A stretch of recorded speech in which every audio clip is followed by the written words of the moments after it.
Okay, I'm here with Bob de Wit, the Executive Director of New Ventures BC. Welcome to the studio, Bob. Thanks, Peter. Thanks.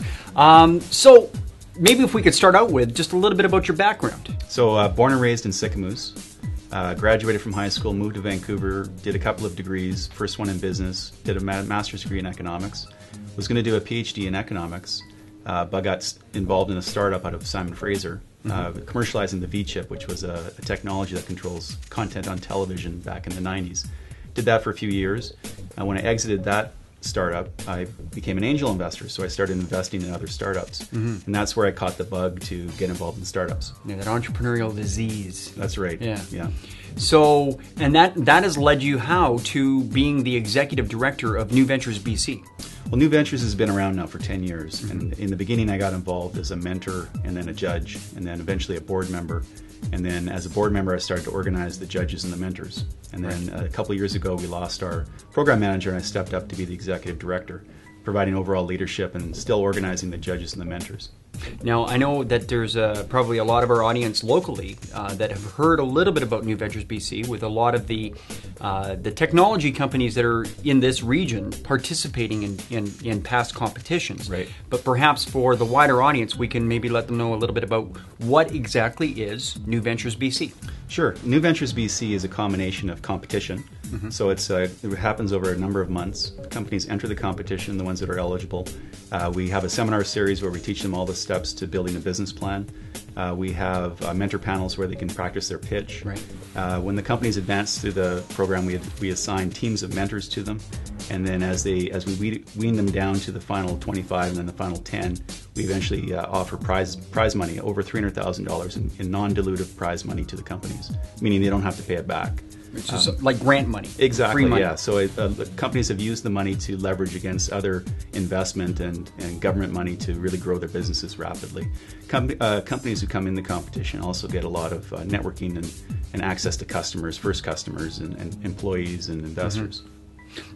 So to that end, so there's a lot of intangible benefits, not just the prize money. Obviously, the prize money would be great, and everybody likes to win the money. Right. But businesses take away a lot of value from the competition, even if they don't win. Absolutely. So going through the process, it really accelerates the company's progress when they have to answer a set of questions that we put in front of them and when they get the help from the mentors.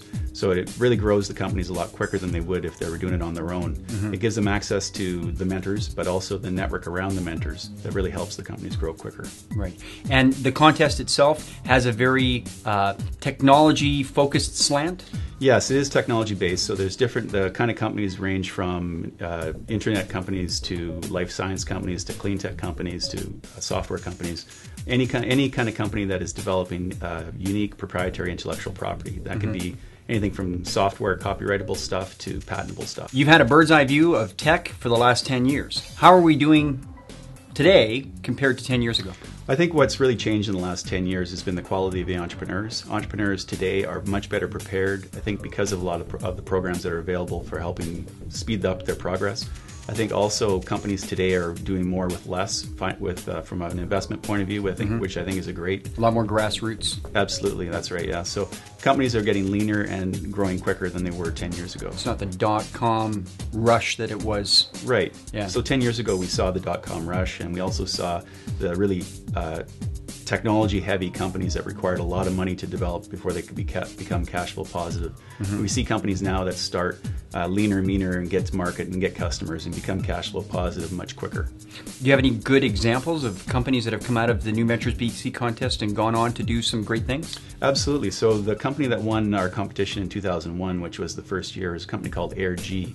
So at the time, they had developed a game for utilizing data on handheld phones.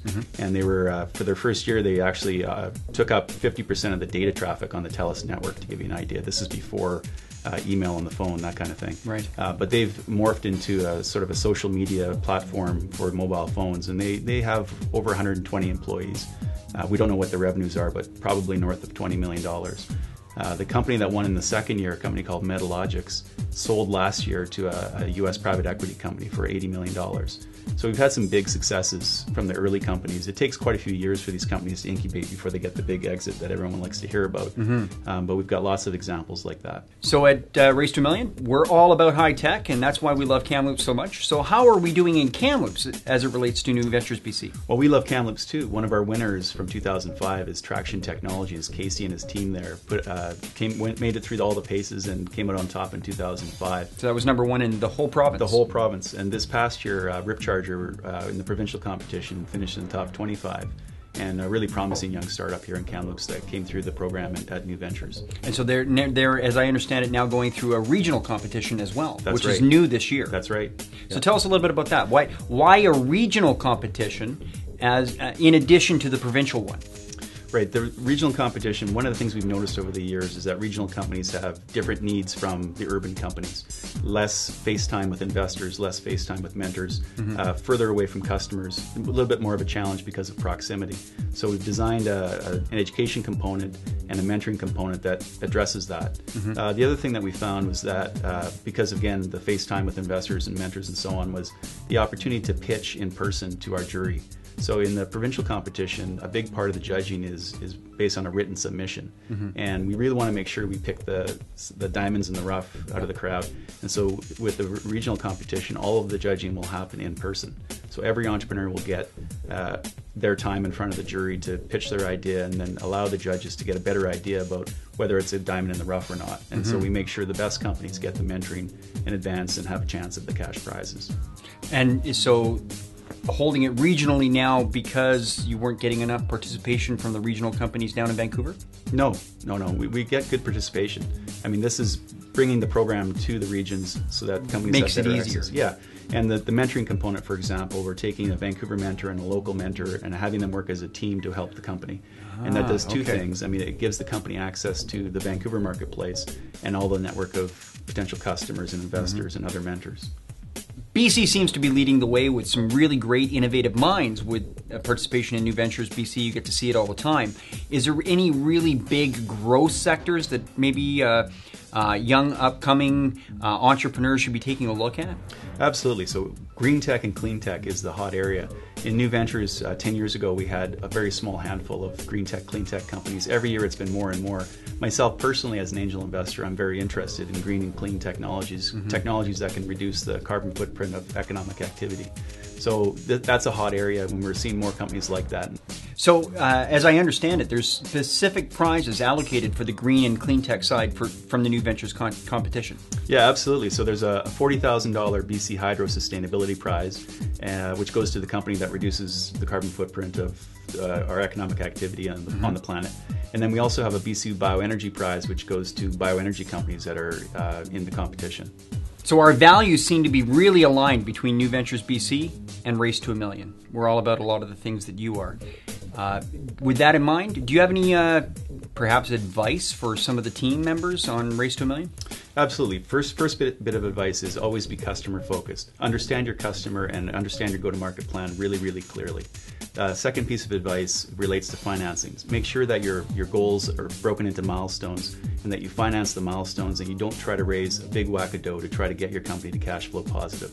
So companies that can run leaner and that don't need to raise as much money are the ones that tend to do well in our competition and also that tend to be attractive to investors.